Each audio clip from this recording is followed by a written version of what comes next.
Hello and welcome to The Goggle, where we challenge and, if necessary, destroy media narratives. We all know about the COVID-19 pandemic. It's a pandemic. It's called a pandemic because people are suffering from it from all over the world. But there's a very specific ailment in the United States, and it's called Russiagate. And it's unfortunate that Russiagate continues.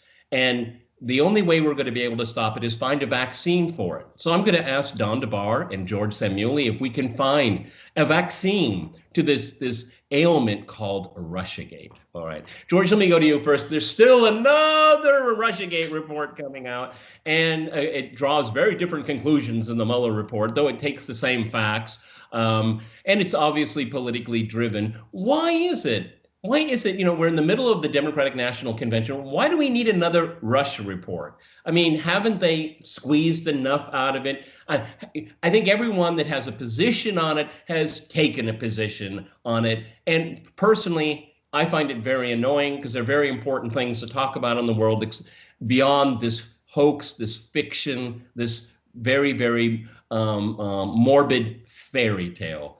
Your thoughts, my friend? Yes, this report comes from the Senate Select Committee on Intelligence. It's the fifth volume of a series of reports. So they promise that this is the last volume, but I don't believe it. I'm going to wait for another year or two before I believe that this is indeed the last of the volumes. It's about 1,000 pages. So, this is longer than War and Peace and, all the great literary classics. That's just this volume.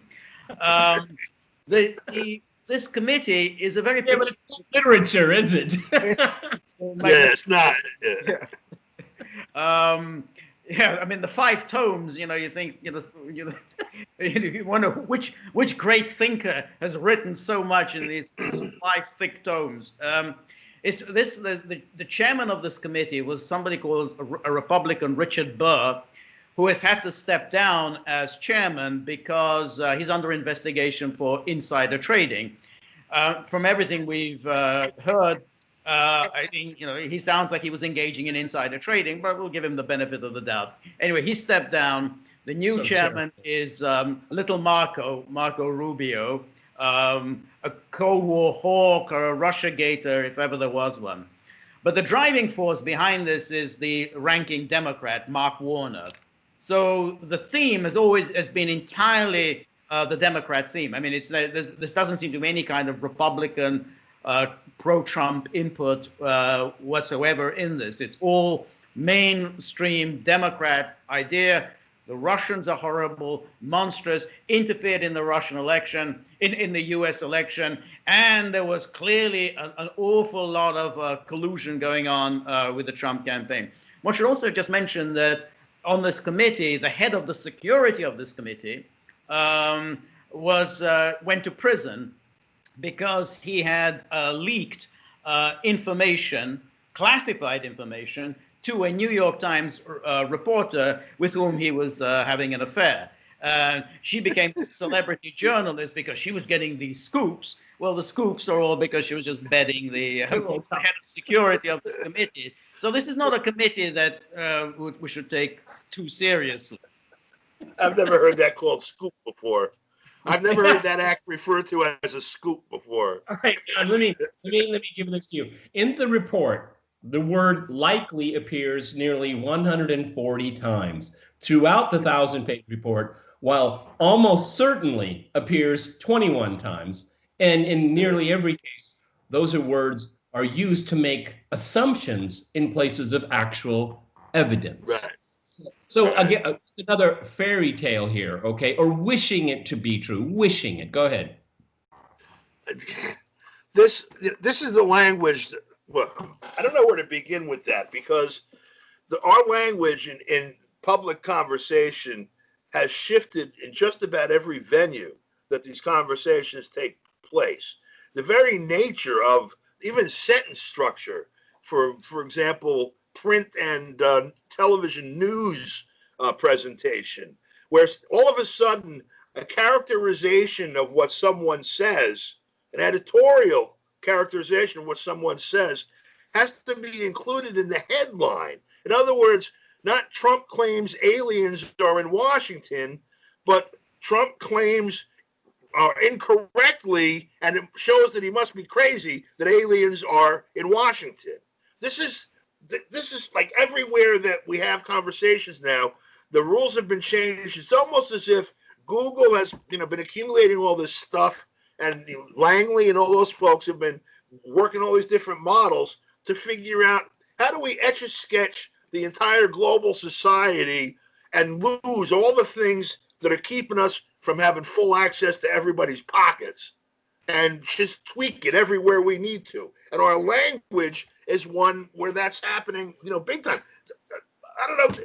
In this report, they will never say our case is as follows: this evidence, that evidence, that evidence. So given this with the proof of that, and this with the proof of that, and this with the proof of that, we can only conclude that, bang. You don't see any structure like that in these things at all. And if you go for a parking ticket, if they litigate a parking ticket with you, you get that much work out of that side.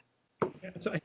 Well, George and I studied Eastern European communist parties at one point in our life. And so, George, I suppose it is almost certainly true that you have sympathies for communist parties, okay? That's the same kind of logic here, all right?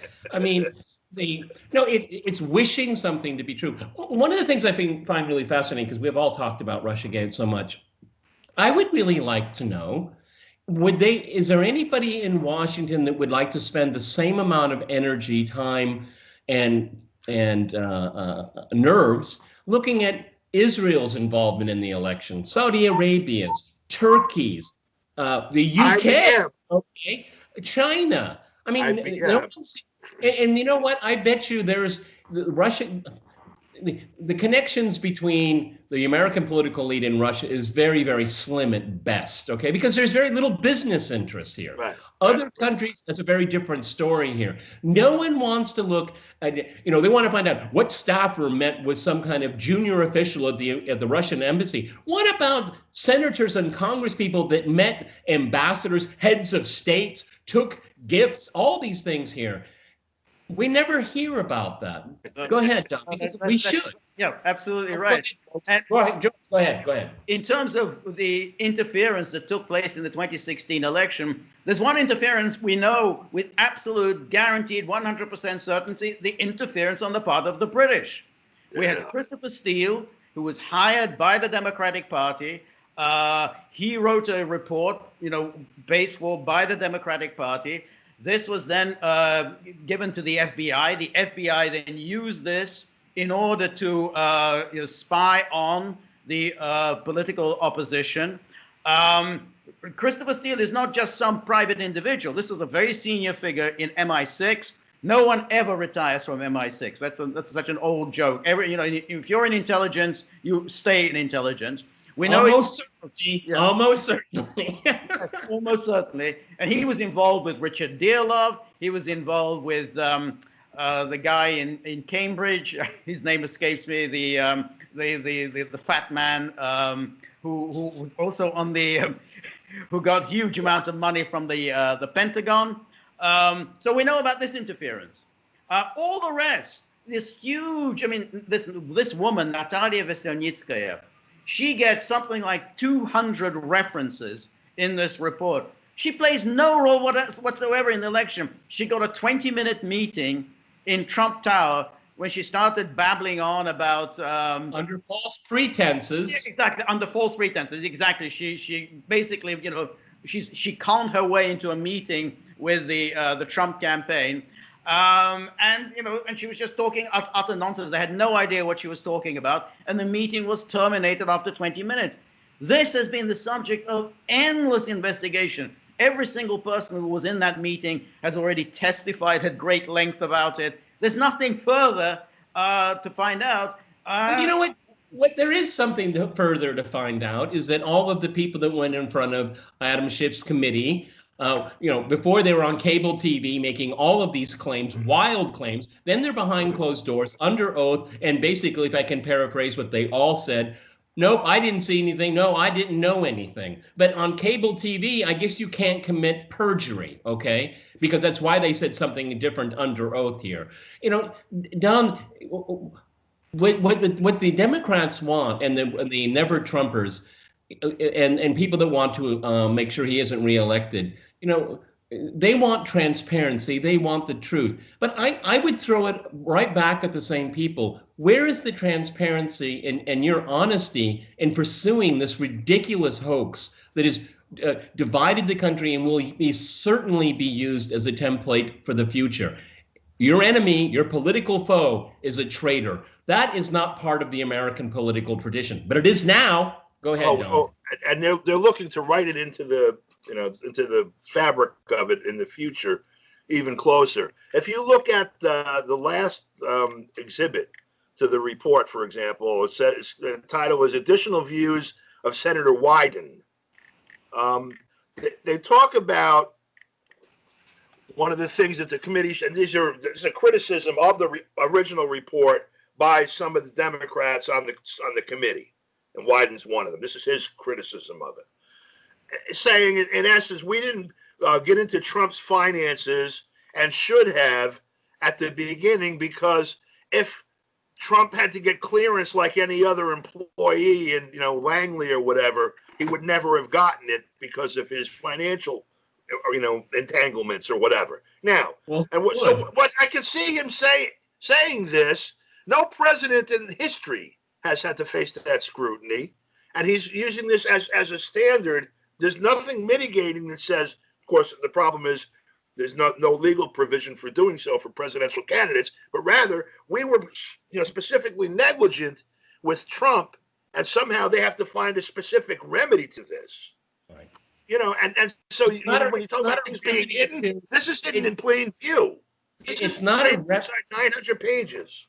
Yeah, I mean, this is not a remedy for illegal behavior. This is a remedy against Donald Trump. That's the difference, okay? Well, that's the difference here. I want to finish off here. And I want to be very fair. I mean, if Donald Trump has been involved during the campaign as president in illegal financial activity, it should be made available, and we should be able to draw conclusions from it. But after 3.5, almost 4 years now, political collusion between his campaign and a foreign government, the Russian government, has not been proven. Full stop. Hang on. Sorry, 10 more seconds on this, because the point I wanted to get to, right there, they talk about this in relation to Trump saying he would like to have a Trump Tower Moscow, okay? And the subtext to this whole thing in the public is that that's what he wanted to do, and that's why he wanted to be Putin's puppet so he could build a master hotel in Moscow. And I'm wondering, why is it, if that's how he thinks, that he's doing it